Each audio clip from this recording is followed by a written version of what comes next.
Okay, good morning, baking and pastry students. I hope you had a great weekend. Going to jump right in to week 13. We are now 67% of the way through the semester. Term 5 ends tonight at 11:59 p.m. The grades pull. And so I will, as I did last week, I did an update in Skyward in the middle of the week. I will do an update in Skyward today. I'll take anything that was submitted over the weekend and grade that. And I'll do another update. And then based on that update, I'll do Tiger Time requests for tomorrow and Thursday. So that's where we're at in terms of intervention. Again, 67% coming in for a landing. If you're not where you want to be with your grade, I just suggest you lean into it. You got enough time. And again, I don't penalize you for any late submissions, but reminder, as it says at the top of the screen, they're highlighted. June 2nd is my last Sunday, June 2nd, 11:59 p.m. is the last deadline for submitting any learning related to the class. I will have like one or two assignments after that, but those assignments you'll complete in the following week. But anything preceding June 2nd has to be completed and turned in to me in Google Classroom by that time, 11:59 p.m. on June 2nd. As I said, grades as of Friday were up to date in Google Classroom. I updated Skyward the middle of last week, and I will do another update today. Okay, we'll be lecturing over breakfast pastries. I'll have a brief video to show you what we're doing as well this week to give you an overview, and then we'll jump into Ruby. So let's go ahead. Learning target for today is I/we will learn and apply basic breakfast pastry preparation skills. Go ahead and take a look at your whiteboard above your station, and it should indicate. Okay, moving along. Obviously, Google Classroom has some materials that will reinforce the lecture that I'm going over here in the next 7 to 10 minutes. Okay, what we're preparing this week is a quick puff pastry, which is a laminated dough. So if you like danishes or croissants or any type of sort of pastry that you can buy, like turnovers at the grocery store, those are all, if you think about them, the anatomy of them is very layered and flaky, right? So that's the type of dough. We're doing an abbreviated puff pastry dough to accommodate the learning time that we have this week, but the outcome is usually really good, and I always appreciate the sort of the byproduct of this learning experience. Um, Unit 13 in Ruby is what we're doing, so keep your eye on the prize. You could complete that this morning right here in class, okay? So, and then when we talk about breakfast pastries, just quick overview, right? There's obviously, if you look at the picture, a diversity of types. If you got danishes, you've got croissants, you got popovers, all sorts of different types of fillings and toppings that are out there, different folds, different fillings, different toppings. And then obviously, the other thing that I find with breakfast pastries is we typically demonstrate what is in season. So in the fall, you'll find peach items that are out there. In the summer, you'll find blueberry or strawberry, maybe strawberry and rhubarb, a combination in the springtime. So seasonality is definitely an important part of how we express ourselves in the industry. And in the fall and the winter months, you'll find tarts with, say, almond paste in them, or chocolate in them, or pear or apple. Okay. And then you can see here just the varying levels. The turnover, this is the one that you're going to be preparing this week, right in the center here. There's Danish pastries that are prepared with a laminated style dough. Actually, they started literally rolling those out recently at Costco. They're not actually, they're pretty dry, but it's interesting to see that type of production happening because they do it at such a high scale. And then some different, bear claws and preserve filled items, all of that are examples. And as I said, it's a laminated dough. So the idea, the principle is that butter is what we call rolled into the dough. And so if you look at the picture, you see how that piece of dough is folded into a trifold. And what you do is you roll butter into the middle of the dough. So the dough is that flour mixture, okay, flour and water mixture. And then the butter is rolled in. And the butter, what's the first ingredient in butter? Water. okay, because milk is in butter and it's made from milk. And so the first ingredient is water. And so that water, when it heats up, right, it steams. And so that's what creates those layers of flakiness in there. And so you will do that trifold, okay, sort of like doing the Macarena. You'll do the trifold and you'll chill it in the refrigerator. And then you'll bring it back out and you'll fold it again and again. And you'll do it again and again, a whole series of different folds.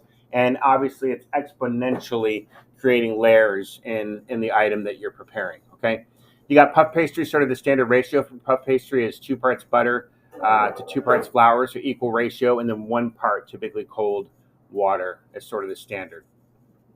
And you can see here how those layers puff up, right? So you got the water heating up in between the layers, okay? You can see that butter when it's chilled, rolled in the center of that image on the left side, okay? See it again here, strip of butter right in the center of the dough. And then as you do the roll in multiple times, this ends up being every one of these layers. And that's how you get that flaky outcome.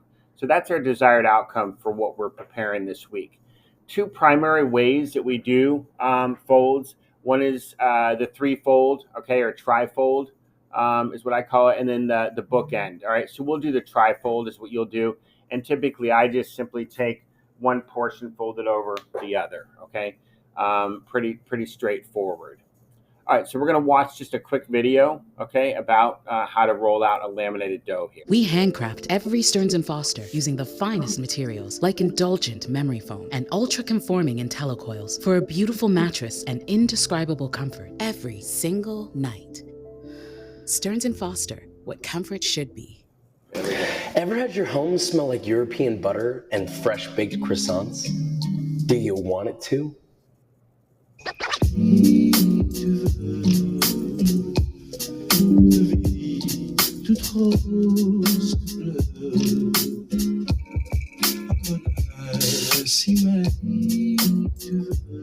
Croissants made from scratch. There's no quick way to a really good croissant. I hate to break it to you, but there just isn't. These take time, 2 to 3 days to be exact. The majority of that time is almost completely inactive. And obviously you can go do whatever you need to do that day while you're waiting for it. No big deal. It's really only maybe 1 hour of actual active work across all those days. And that's not that bad. If you want fresh baked croissants, this is what you gotta do. I'll stop talking. Let's make this thing, yeah? Now, getting started, we need to bloom our yeast first. Before anybody asks, I don't plan on doing a sourdough version of this. I don't like the way sourness plays with croissants. Now, you're going to start by whisking in 6 grams of active dry yeast into 130 grams of water that's around 100 degrees Fahrenheit. Now, I'm pretty much only going to use grams for this recipe just because croissants need to be accurate in order to get accurate results. So I recommend getting a kitchen scale. They're really not that expensive, and I'll leave a link below to the kitchen scale that I personally use. Now, once all that's mixed together, you're just gonna let that sit for about 10 minutes or until it starts to get a little foamy on top. To a medium-sized mixing bowl, you're gonna add 250 grams of bread flour, 30 grams of granulated sugar, and 5 grams of fine sea salt. Then just give that a nice thorough whisk until everything is evenly incorporated. Then add in your bloomed yeast mixture, 1 egg yolk, and 25 grams of unsalted butter gently melted. Then just mix those ingredients together with your spatula until it begins. This recipe is using yeast as part of it, whereas yours is completely naturally leavened. We're not going to have yeast in ours. To form a dough, and then use your hands whenever necessary and lightly knead the dough until it starts to come together. Don't worry, you're not going to have to knead this for 10 minutes. Now, once it's come together, to give the dough a little bit of strength, you're basically just going to pick it up and sort of slap it against the table and then fold it over itself like you see here. You pick it up like it, it looks a little weird. Now, this part should only take about 30 seconds to a minute to do. You'll know that it's done whenever you start to see a smooth surface on the dough. Once you're done with that, gently shape it into a ball and place it back in your medium-sized bowl. Cover it with plastic wrap and let it rest in the fridge for 10 minutes. Now, once it's rested, you're ready for something called its first turn. In order to do that, you're going to grab an edge of the dough and you're going to gently pull on it and stretch it and then fold it over itself and gently pat it down with the palm of your hand. And you're going to repeat that process all the way around the perimeter of the dough until you've stretched all the sides and it's basically like an elastic ball. Then you're going to flip it over and place it seam side down in the bowl, plastic wrap it, and rest it in the fridge for 10 more minutes.